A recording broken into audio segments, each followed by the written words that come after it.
start my speech with this quick video.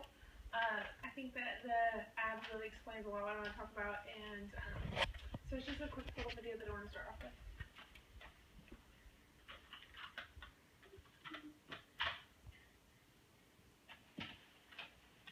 Now discover a new world of smoking pleasure. Breathe easy, smoke clean with New Bel Air. Air-clean tobacco, you've never had a cleaner smoke. Light menthol flavor, you've never enjoyed a fresher taste. Deep set recessed filter, set deep to let you smoke clean. So relax, breathe easy, smoke clean with New Bel Air. Alright, so as if smoking wasn't influencing enough, imagine being around these ads all the time that made you just want to go out and buy a cigarette because you see this pretty model and this handsome guy on the beach and it looks so fascinating. So with the knowledge that they had back then, it really wasn't compared to that much knowledge as we have now. And so they really didn't know all the harmful things that could come to their body. All they see is these beautiful people smoking cigarettes and thinking that it's clean. And so that's what they take into consideration before they go buy their pack of cigarettes. Back then, these kinds of ads were legal. They were allowed to give false advertisement to anyone just to have people buy their product.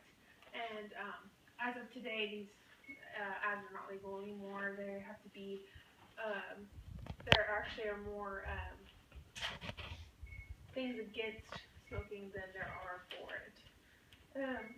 So about 8,000 years ago is when experts say that tobacco was being used, which is a really long time because I don't know, I think of like 2015. That's a really long time. And around the 1500s, tobacco was actually being used as medicine for like cancer and bad breath and hysteria and things like hanging fingernails and other different kinds of things. There's a list of stuff that they used it for, which I think is really ironic that they used it for cancer and bad breath because it actually causes cancer and bad breath. And they didn't realize that it was actually linked to cancer and lung disease in the lungs until about 100 years later.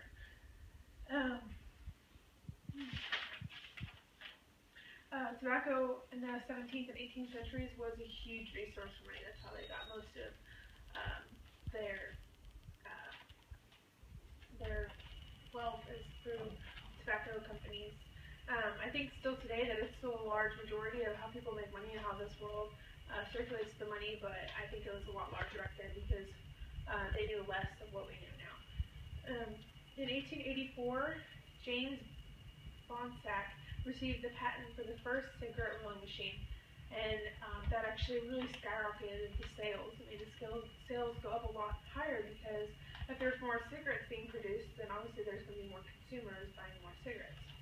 So as the years went by, it was increasing tobacco sales, as did the lung cancer and lung diseases. So they started to see a collaboration and that they were linked together, that as one went up, the other one did, so they started to realize that those two were in sync with each other. In 1965, Congress actually put a caution label on cigarettes. They actually had to start writing caution labels on the cigarettes. And so I think that really helped because if someone is holding a cigarette pack, that they can see that, oh, okay, this isn't as good for me as I think it might be, or this isn't, yeah, this is kind of cool, but think about the long-term effects on my body, type of thing. Another statistic that really stood out to me was that Congress banned the use of cigarettes on air flights less than 6 hours. So if it's more than 6 hours, they're allowed to smoke cigarettes, which was about in the 1990s, which is crazy to me because people that don't smoke cigarettes and that know the harmful things are on this plane with people that are allowed to smoke a cigarette, and they are getting all those secondhand toxins, and even if they're not really wanting to get all those toxins, they're stuck on this plane with no ventilation, and surrounded by other people. And if one person's doing it, there could be a couple more doing it, and that's just like twice the amount of toxins, or triple, or however many people are doing it. It brings me to my next statement about how today I think I'm a lot more grateful after doing the research about how